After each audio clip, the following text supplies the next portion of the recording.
Welcome back to Truths of a Madman. Today, we're going to be diving into something that hits right at the heart of everything I talk about on this channel, and that is socialism, and why so many people are terrified of it. Today, I'm going to be reacting to a video by YUGOPNIK, one of my favorite YouTubers, called "Why Are People So Afraid of Socialism? A Red Scare Analysis." If you've never seen his stuff, he does incredible work breaking down history, politics, and ideology in a way that actually makes sense and doesn't just parrot corporate talking points. Now, as many of you know, I'm a socialist and a Marxist. I don't hide that, but what I do want to do is cut through the propaganda, the Cold War fear-mongering that still shapes how people think about socialism. Because in my view, a lot of what we've been taught to fear is actually what could save us from this late-stage capitalist chaos we're stuck in. So grab a drink, get comfortable, and let's react to this together, because understanding why socialism scares people is the first step towards breaking the fear down. All right, so here it is. So, socialism, communism, anarchism, or radicalism? Your reaction Oh my God. I can't believe he's saying communism. Who the heck talks about communism anymore? I'm sorry. Here we go. to those words speaks volumes on how much the Red Scare, more commonly known as McCarthyism, influenced your upbringing and perception of politics. As a non-US citizen, my first interaction with this concept came during Bernie Sanders' first election campaign. I noticed, just like many of you most definitely have, that Bernie's self-identification with the word socialist covered headlines left and right. So I just wanted to say real quick, the road to radicalization seems to be a similar path for Americans anyway. And it seems to start with kind of, the sock dim Bernie Sanders. And then as you start looking into these things and you find out like I did, I started looking on YouTube and finding about what socialism is, and then about what communism is, and what they have to do with each other. And then, I started getting more and more radicalized, because this stuff is real. This stuff is like material conditions that unless you're a rich person that is benefiting from the capitalist system, then everybody else besides that, which is the majority of Americans anyway, and majority of the world, it's in our best interests to, look at this kind of stuff, socialism, communism, as the way forward, because the capitalist system is not going to do it for us. It's only going to make us poorer, and eventually we're going to die. The world's going to die. You know what I mean? So here we go. I'll stop ranting a little, and we'll let YUGOPNIK tell the story here. In both conservative and liberal media. Almost every interview our socialist Uncle Bernie attended had to include multiple questions on that very word, socialist. Yep. Everyone asked him to define how he sees it, to denounce previous attributes given to that word, and to continuously explain why he chose that very scary political identity. Of course, that word raises eyebrows all over the world, don't get me wrong, but nowhere just the same way it does in the US. Oh, yeah. People might still ask you to further explain what type of socialist you are all over the world, but rarely will they start from the position of fear or disgust to even remotely the same level at which they do in the States. Yeah, 100% right. The United States has been so indoctrinated with anti-communist rhetoric that we're scared to even talk about it or think about it. I mean, I got a comment recently on my video on that I watched about fascism, and the person in the comment must have not watched any of my stuff, because his comment was something along the lines of like, "Oh, we could never have we could never be fascist in the United States," and I said, something along the lines of like, well, we are going down the road of fascism, most definitely. but we can turn the corner. And I talked about communism and socialism in the comment to this person, and they basically were like disgusted by that I even said the word communism. So, and this was an American, I pretty sure. So anyway, it's just, we're so indoctrinated, so programmed with this stuff for so long. They spent so much money to put out propaganda to brainwash us, even, you know, from people that were alive during the time of McCarthyism all the way to now. You know, the youth just became basically anti-communist without knowing anything about it. You know what I'm saying? So here we go. So I wondered what had to have happened to the American psyche for them to have such disdain. Yeah, and he's going to show. Maybe they had a tyrant who called himself socialist and who killed millions of them. Or maybe socialism is antithetical to the American dream. Hell, maybe they were invaded by socialists at some point and are scared of them. Well, you know, turns out when we strip it to bare basics, it was because some men in power told them it's bad and it's out to get them. Yeah, 100% right. And thing about it is for pretty much I don't know, 99% of Americans, you know, I'm just throwing that out there. I don't know the exact percentage, but socialism is our way forward. It's actually for us. And I don't see how anybody could disagree once you understand what it's about. And I don't, you know, see it's all in our best interests for a better future to get rid of the capitalist system. I mean, the capitalist system has so many contradictions now. It's so the contradictions are so sharp. There's gonna be a change regardless.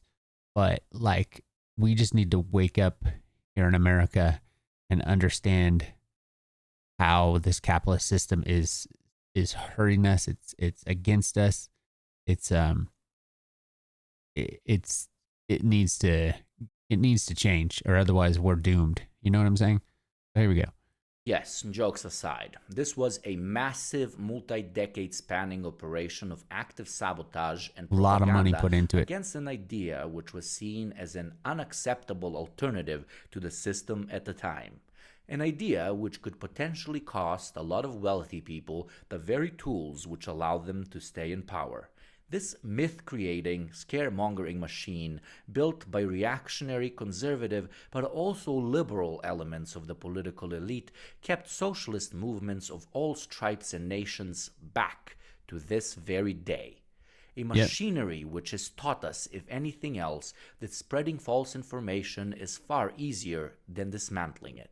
Right. And before you even think of saying it, yes, things which happened a very long time ago can and do have a massive impact on politics and society in general. Some things just don't want to go away. Oh, 100%. This is going on to this very day. I mean, it's even getting worse because, like I said, if you watched my last video on fascism in America, I talked about this, but look at the road we're going down and look at how our government, the Trump administration is attacking the left and specifically any kind of anti-fascist organization like Antifa or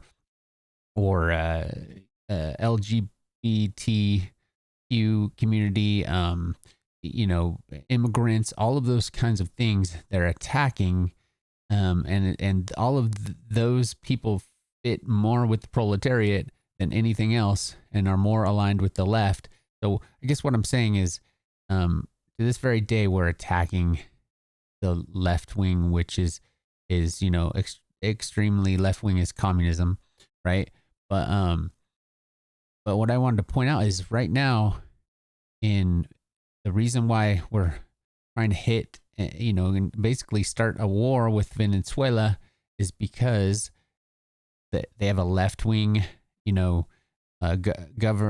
president or whatever they call him over there, in power, and we want to get their oil, right? And we want to get their resources. So we're trying to frame it like it's some kind of a they're getting drugs into our country and we're protecting ourselves and all this stuff. But instead, it's not that at all. It's just the neoliberal playbook that we use to try to overthrow left socialist, group that's in power, because we don't want the world to see that socialism works better. Because if left alone, like the Soviet Union was for such a long time, then it shows the remarkable progress that socialism makes. And if we did that in the world would just become a better place. Within no time, we would be heading into the future, especially with AI right now. So anyway, I know I said a lot, but I needed to get that out. It's just ridiculous place we're in right now, especially in America. So here we go. Look at Jake Paul. While most people link the Red Scare to the beginning of the Cold War as World War II ended, the reality is a bit more complex. Modern historians divide the Red Scare into two parts, the first one occurring during World War I and the other one dominating the Cold War era. Yeah. On November 7th, 1919, raiding parties in 12 U.S. cities composed of federal agents and a motley assortment of local police and American legionnaires descended on the offices of the Union of Russian Workers, an organization of leftist immigrants. The raids coincided with the second anniversary of the Bolshevik Revolution and rounded up for the arrest as many as 1,000 people. The largest assault came on January 2nd, 1920, with raids in some 33 cities aimed mainly at communist groups. But this sustained attack on the left would persist through the middle of February. Dubbed the Palmer Raids, after the man in charge of them, Attorney General A. Mitchell Palmer, a piece of shit, this operation is widely regarded as the definitive event in the nation's first Great Red Scare. Okay, so that was the beginning of it. I mean, that's another thing I didn't include in the groups of that they're attacking, which they are doing now as well, is any kind of labor unions. Like coming up here as I'm recording this, coming up on the weekend, there's going to be a big group all across from coast to coast that are going to protest against what's going on in our country right now, against this authoritarianism that's being pushed on our country right now by the Donald Trump administration. And it's amazing, but they're trying to attack any kind of protest, any kind of organization, any kind of unions that because there's unions that are part of this. They want to attack the working class. That's what they're doing. They don't want to frame it that way, but that's what they're doing. They want to attack the proletariat, the masses of people in this country that make up the majority. I mean, that is fascism, obvious fascism. And also it's a direct attack against the left, which, using all of this propaganda from when this began, like he's talking about, this has gone on forever and it's still going on and they're still using this. I just can't believe we're still at this point in the United States. I feel like we got to just get past this and move forward to a better future, Here we go. Coming only a few months after the communist movement's emergence in the United States and capping off the most tumultuous year of social conflict the country would see all century, the raids were conducted with little concern for constitutional norms. All told, they resulted in the arrest of some 10,000 leftists, hundreds of whom were ultimately deported or criminally prosecuted. This, it's obvious who they go after, if you would allow me to say, is proof that the American government never really fought socialism because of their propagandized vision of the so-called authoritarian nature of the USSR, but quite to the contrary. Anti-socialist rhetoric began the second the socialist project was even remotely seen as a possibility. Yeah, they tried to squash it instant. At its core, as a policy and worldview, was born not as a movement protecting freedom, but one which quite literally curtailed it. And for what? As cliche as it sounds, the interests of rich people. Yes, But to the keep story of the first capitalism Red Scare does not intact. end here. Federal Espionage Act was adopted in the early summer of 1917. The law was used to imprison about 200 IWW members, most of them in 3 mass trials. The argument behind these massive crackdowns on one of the world's biggest unions, which was enjoying great success in the US, was that the union members, through protest and sabotage, were aiding Imperial Germany against the US by slowing down local production. Obviously, the historical record not only confirms that these charges were utterly false, it also makes clear that the persecutions were the work of big capitalists in the West, who conspired with the region's liberal politicians and the current administration to make criminals of much of the union's top leadership. Protests for working conditions, wage improvements, lower work hours, and days off were packaged to look as anti-American and anti-patriotic actions. This, in my humble opinion, my tavarishi, is the first bundling of socialism with anti-Americanism in the country. Yeah, they group it together. Oh yeah, so I just want to say that too. That's another way that they definitely, that he just touched on, that they definitely use every chance they get is they say how any of these, concepts like free health care, for universal health care for all, free housing, housing the homeless, food for everybody, the welfare state. They use all of these things as like it's un-American to be that way. No, if you want freedom, if you want to be American, you need to, be on our side. You need to we need to privatize everything, make everything into a business, to support the free market, to be good capitalists. But honestly, the only people that helps are the rich people. And it's obvious at this point. It's like I said earlier, the contradictions are so sharp. Pretty much everybody's going to eventually see this and start to question why there's so much inequality, wealth inequality. It's so huge, and why. And there'll be no more excuses eventually. And they'll look, the truth will expose itself, that it's our system, the capitalist economic system that they're trying so hard to keep. And they're even trying to now protect themselves from this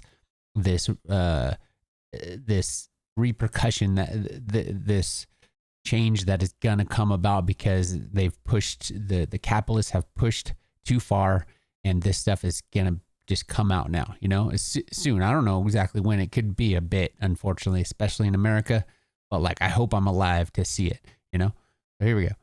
Proved so successful that it's being used on a massive scale to this day. State-level criminal syndicalism laws ensued. The first of these was enacted also with strong support from liberals in multiple states in the weeks leading up to the United States' official entry into the war. The liberals support capitalism as well. As the fronts were filling with working-class bodies, as mothers wept for those abroad, they began to weep for the working class at home as well. Union members and reported communists were treated as outlaws. The Red Scare, which had been supposed to end in 1920, showed no signs of stopping. In places where union membership was still strong, like Kansas, Oklahoma, or California, union members were rounded up and prosecuted all the way up until 1924. That's awful. People were 100% convicted, not because of material evidence, but because of membership in different union or socialist because they wanted to squash organizations. Lawyers which wanted to defend them were disbarred for unpatriotic practices, like quote-unquote protecting they're radicals. using like it's un-American. The criminal syndicalism laws treated a union worse than they treat an organized crime group. Oh my God. To be honest, no wonder why so many kids of IWW union members grew up to be gangsters later in life. Yeah, right? But I digress. See what So creates. what made a syndicate criminal? Well, if you remove the use of violence, the most common argument is advocating for industrial or political change. My Freedom God. of speech. Hey, fellas. The country of supposed rule of law and constitutional principles allowed itself to be subsumed by illogical fears. Well, the thing is our country though, if you look at it realistically, our country was built for this to happen. You know what I mean? It was built for white landowning rich men. You know, the Constitution was written by them for them, and they even said that they basically made it so that, and their ideology was that people like businessmen or the rich or the aristocracy really is what they were. They just had a revolution, a bourgeois revolution away from Great Britain. But anyhow, it was built for this. This is what they always intended, was for the rich people to be in power, and they get to make the call because somehow they know better, and everybody else just needs to follow what they say and be good little citizens, right? Yeah. Fed to them by a very similar elite their forefathers hoped to be rid of when they founded the very country. As with all people, organizations, and states, our contradictions sometimes begin to define us. Yep. And so did the anti-leftist nature of the US begin to change the very principles it pretended to hold for so long, of so-called progress. Said progress no more. Yeah, they're doing everything possible to protect. After over 20 million their Reds system bled to defeat fascism, the post-World War II eyes of the American public had to be turned towards a new evil. And why bother with anything new when you can recycle a successful old trend? So, old-school anti-communist hipsters, or their kids who grew up under the previous Red Scare, looked at the big bad East, but no longer in racist fear of the so-called Orient, well, not as much at least, but of the Ruskies, who were no longer monarchist puppets of some demented czars, but a whole new breed, Bolshevik communists. Oh my gosh, Jealous communists. of no longer being the only country who kicked out their oppressive monarch, the US had to make sure this silly little idea of workers owning their good old means of production never comes to fruition at home. Yeah, so like I said earlier, I mean, the Soviet Union was obviously it wasn't by any means perfect. It never fully made it to what Marx view of what communism is and should be, but it was the longest lasting socialist project, and in the beginning it was really rough, for sure. The transition was rough. I mean, that was part of the times. Their material conditions were a certain way then that they aren't now, so obviously it wouldn't be the same, but we would have our own issues of transition. But now with all of the technology we have, I think a lot of the planning and stuff could go a whole lot better to transition to a socialist system, economic system. But, it's still, the Soviet Union is the biggest, longest lasting project that we can see. And they had a lot of growth. And now China is similar, but they're not the same, obviously. There's a lot of differences, a lot of nuance, but I mean, the growth potential for this is so much better than being held back by this inequality that capitalism has created, Abroad, or anywhere where there's resources to be privatized, or people to be put into indentured servitude, or where there's nice beaches. Yeah, sorry, I'm getting ahead of myself. We need to try and understand the American. I mean, abroad there was this scary so-called worker state, and local workers started thinking, hey, maybe we can do something like that over here. Yeah, man. On the other hand, all those slaves they freed are now thinking they deserve rights or something. it really was a time of some heavy-handed SJW nonsense, so the God-fearing American had to do something about it. The anti-communist push began in earnest in 1947, when Harry Truman signed Executive Order. I mean, real quick, if you think about it, logically, why would the U.S. spend so much money? They spend a ton of money on a propaganda,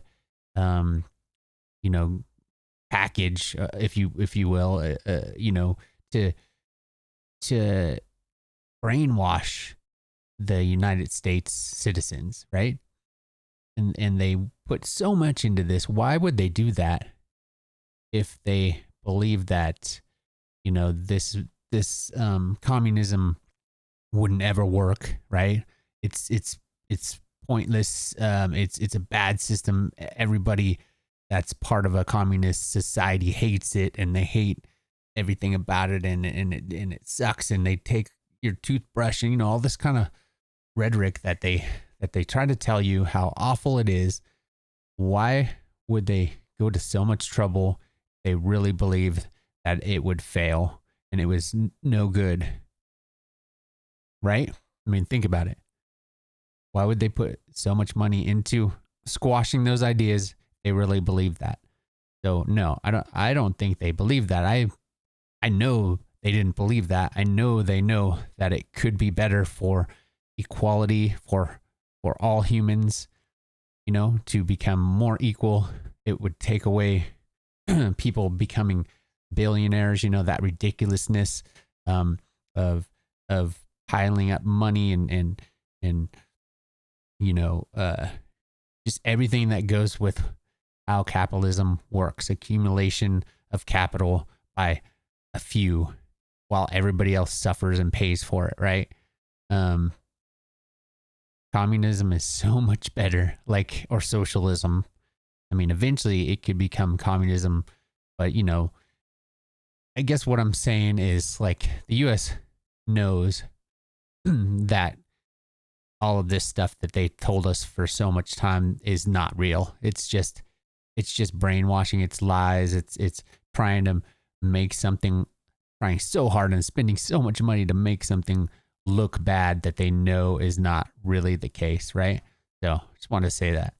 9835, establishing a loyalty oath program for federal employees. It subjected all 2 million federal workers to investigation into their political beliefs in order to determine whether they were members of or even sympathetic to so-called subversive and people got arrested and lost their jobs. And yes, this list did include most civil rights organizations. Truman's anti-communist initiatives gave the signal that red hunting was now an official American pastime. And yes, before I get called a subjective leftist in the comment section, it is important to note that while 99% of all arrests, job losses, and prosecutions were totally unfounded or based on anti-leftist suppression, a lot of the paranoia which allowed the Red Scare to grow evolved around a few very specific and real things, like NKVD and KGB spies found in the US, as well as the USSR's development of nuclear weapons, which, for the first time in human history, introduced the idea of potential complete nuclear annihilation. Yeah, don't get me wrong, this was the Cold War and never a good all-out ideological battle. But that is exactly why it is incredibly important to note that the American left of the time did not falter because it was unwanted, but because it was cracked down on, unlike any other ideology in the US before. Yeah, I mean, they didn't. They spent so much to take away freedom, to take away our choice, right? Our freedom of choice. They didn't even let us decide if, the ideology of communism and socialism was good or bad. They just told us it was bad and tore it apart. And I remember, up until a year ago, I still was afraid to even say the word communist to people. So they did a really good job with squashing it out of America's, brainwashing us to think it's some kind of evil. For or ever since. In the coming years, the one and only undefeated champion of conspiratorial anti-communism, McCarthy of Wisconsin, McCarthyism. became the person most closely associated with the anti-communist crusade and with its excesses. McCarthy used hearsay and intimidation to establish himself as a powerful and feared figure in American politics. He leveled charges of disloyalty at celebrities, intellectuals, and anyone who disagreed with his political views, costing many of his victims their reputations, jobs, and even freedoms. I mean, does that sound familiar? I know it's definitely not exactly the same thing. The agenda was, directed just at anti-communism in this time in McCarthyism. But I mean, look at what the Trump administration is doing right now with this kind of stuff. They're basically doing the same kind of stuff, putting down, squashing anybody that has a negative opinion of the things that they're doing, attacking certain groups that are attached to any ideology that has to do with socialism. And it's just the same kind of playbook, you know what I mean? But right now they're doing it on a like a what's it called? Like a speed run. You know what I mean? They're trying to speed run us to fascists, to down the fascist pipeline. You know what I mean? McCarthy's reign of terror continued until his colleagues formally denounced his tactics in 1954, when he outdid himself by targeting war heroes. I guess even a brainwashed public had its limits at the time. Not sure we can say the same today. Special attention was paid to the left-led unions.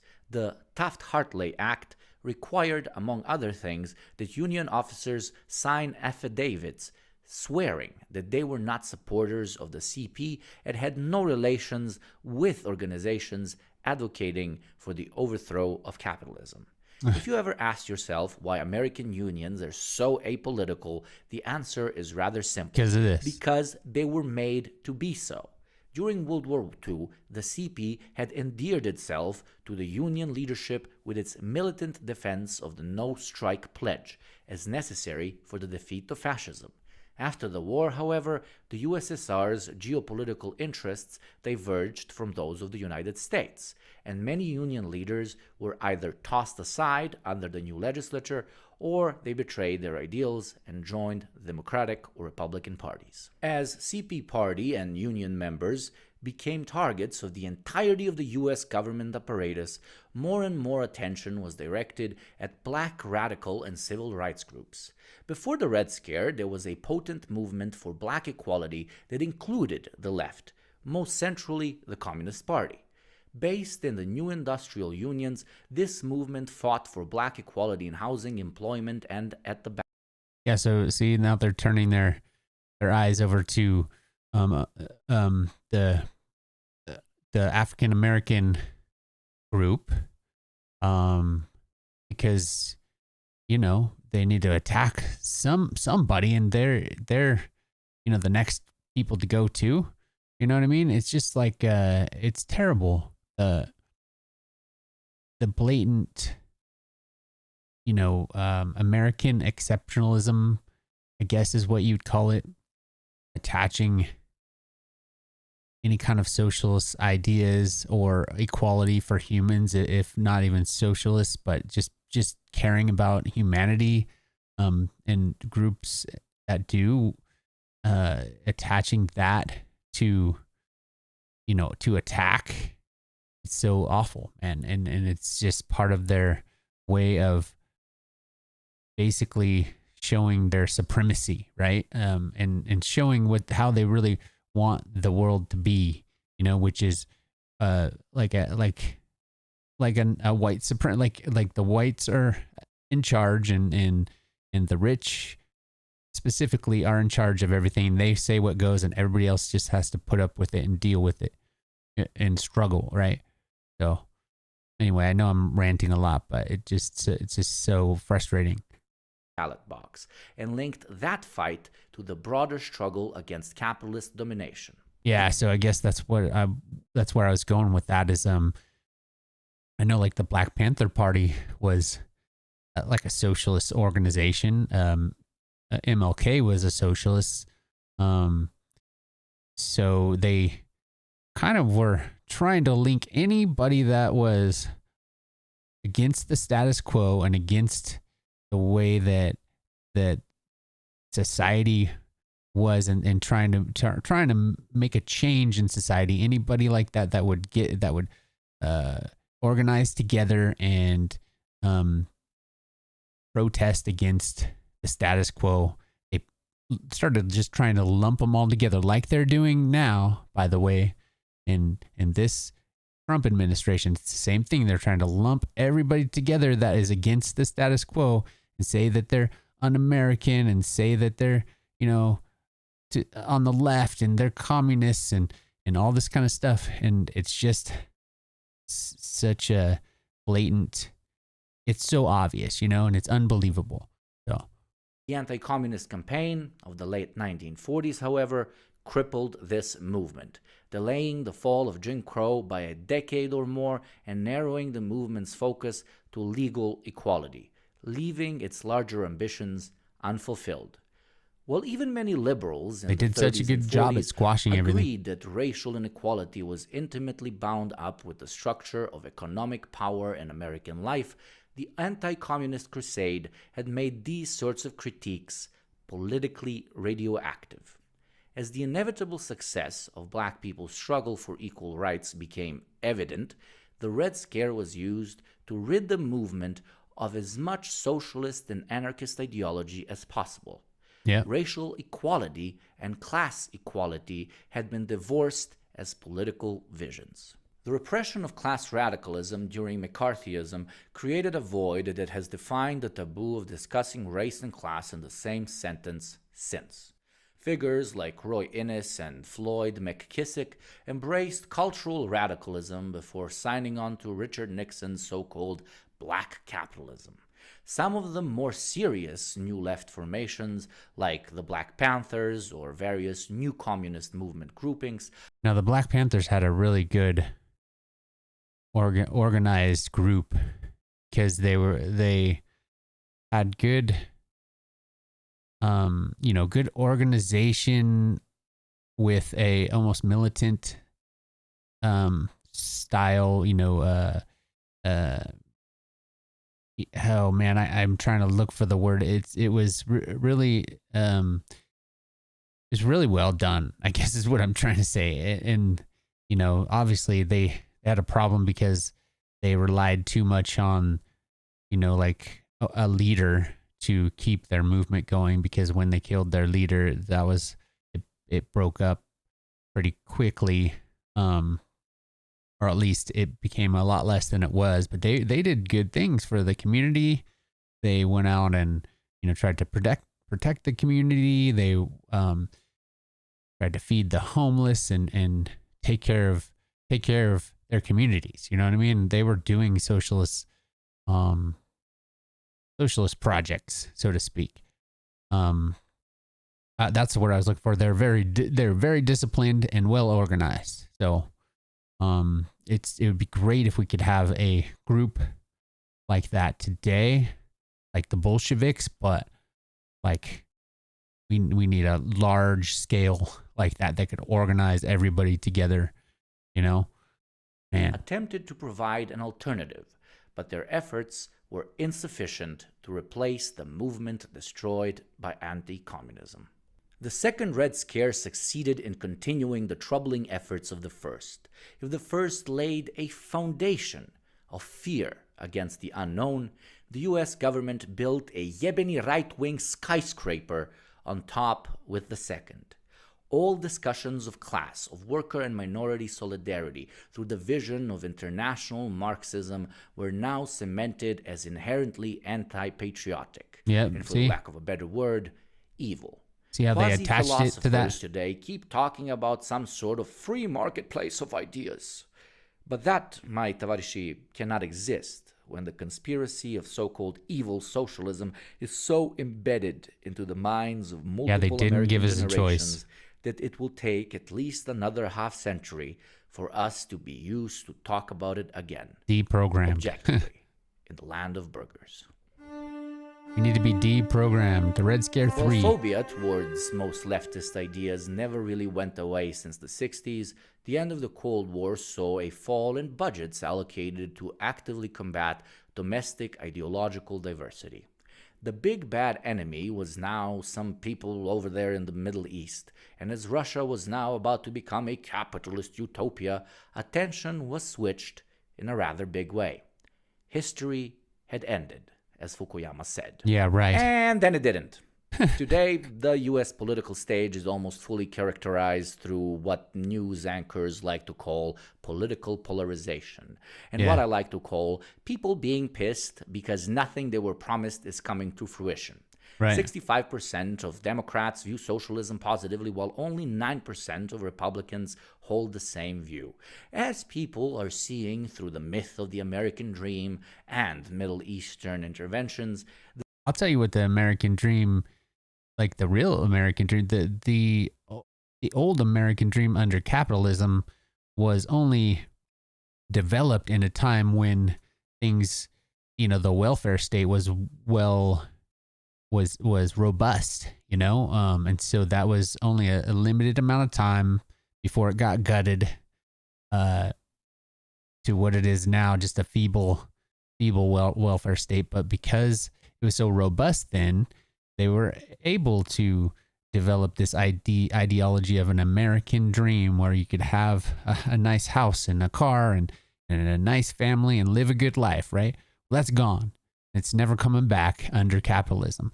But the new American dream is definitely possible under socialism, because it would eliminate the inequality. It would free the means of production to be given to the actual people who produce and control of what should be produced, and it would just give abundance that we already have to everybody equally.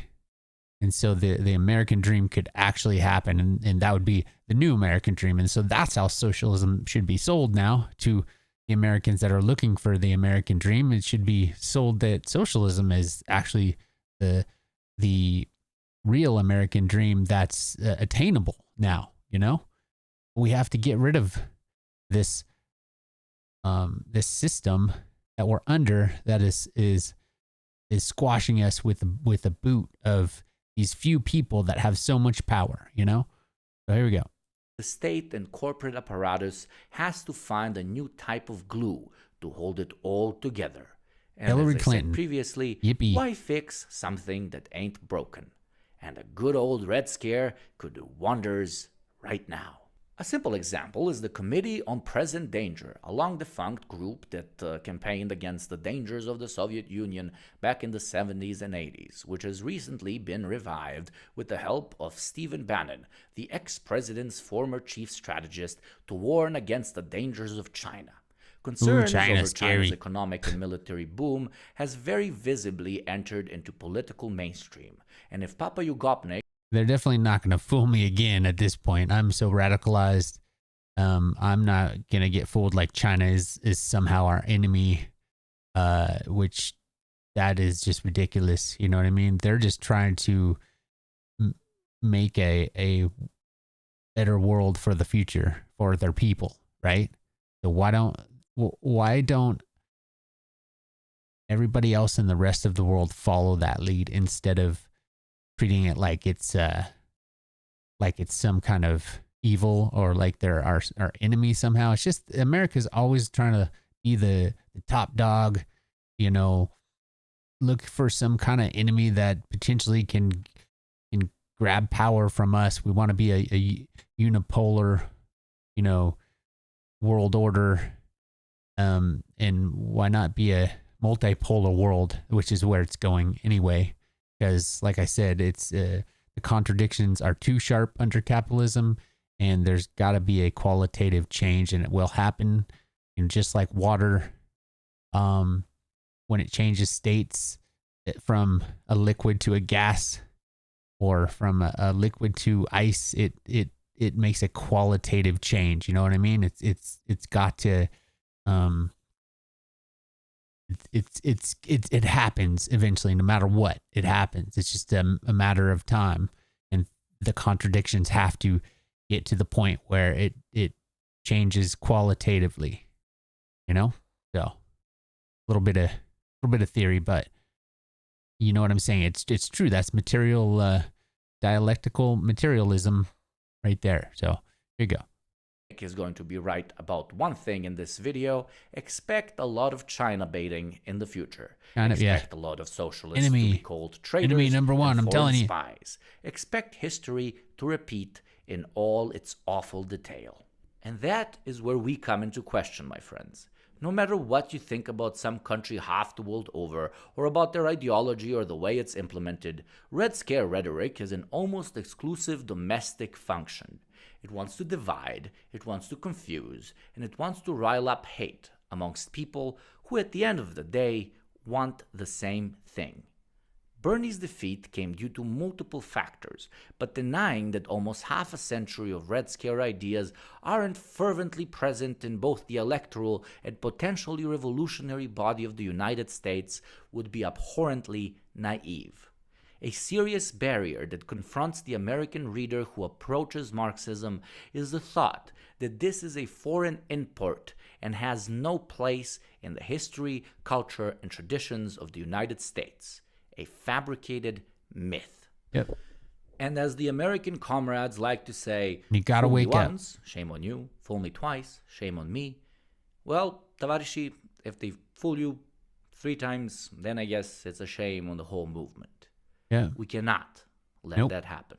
Fear towards socialist or anarchist ideas isn't something that comes as a natural fear of change, my Tavarishi. The human experience is defined by our ability to either evolve or degrade as a civilization and a species. We move from system to system, attempting to create something better every time, and for the most part, we succeed. It's in our blood to want to continue this massive historical project.